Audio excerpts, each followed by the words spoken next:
Helianthus Lemon Queen. So this is our sunflower that we're growing this year. Now it's unlike most other sunflowers in that it is a perennial, which means that this plant will take a little while to establish, but it will keep growing year on year on year, and you won't need to sow it again, basically. So it creates this bushy plant which you need to grow in a border because it will get quite high, or in some patch in your garden, and it creates all these little beautiful little yellow flowers. They're only about 5 centimeters wide, so they're not huge, but they're going to be beautiful for cutting.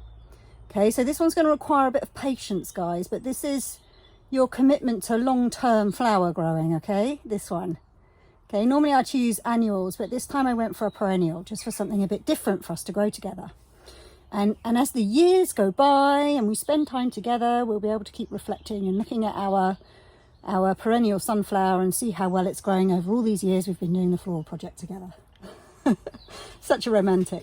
Right, so with these, we sow these slightly differently than we do our normal seeds. So what you want to do is you want to get a 9 centimeter pot. So very simple, 9 centimeter pot or a module, or a yogurt pot, something about this size though. And what we want to do is we want to sow one seed per pot. Okay, now you pop them in here. Now these are perennial plants, right? You're not going to want to sow 500 of these things, right? You're probably only going to want one plant, right, at the end of the day, because they get big and they get wide, right? They can get sort of a meter high, a meter wide, and up to 2.5 meters tall. So they're going to take up some space, but I'm just going to sow 4 because I want to up my chances, right? Like, chances are one of them won't germinate, chances are one of them will get eaten by slugs, chances are one of them will get killed by frost, right? So I've sown 4.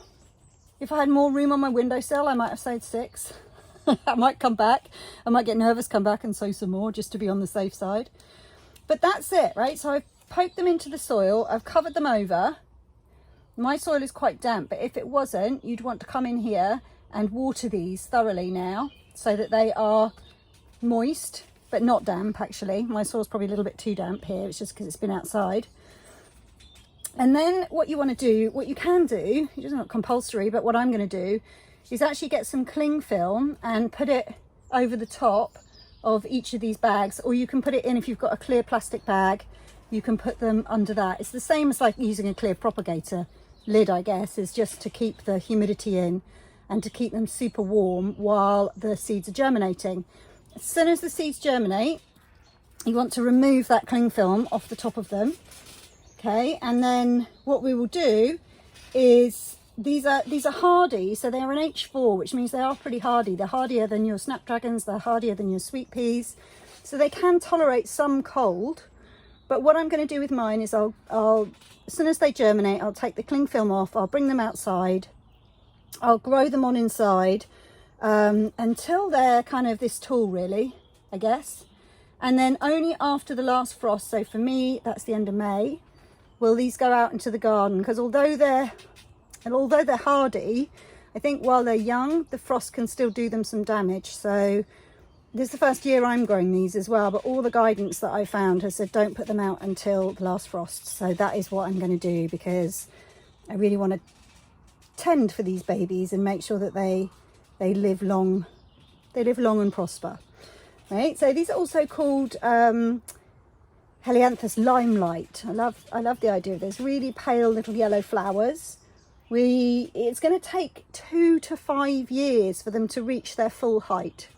Okay, so we may or may not get flowers this year, I'm not sure, but we should get flowers definitely next year, and then going forward it'll get flowery and flowery as the plant gets bigger and bigger. This is a long-term project. Okay, so this is quite good, I think, for some of you who are tempted to I don't know, like me when I first started sowing the annuals, sowing the cosmos, because they're the quickest way to flowers. But this is more of a long time project of love, labour of love, these ones. So I'm really happy that you're growing these with me, so we can trade notes. All right, guys, really looking forward to seeing you sowing and getting your first germination of these, and make sure you post it on Facebook so I can see when you do.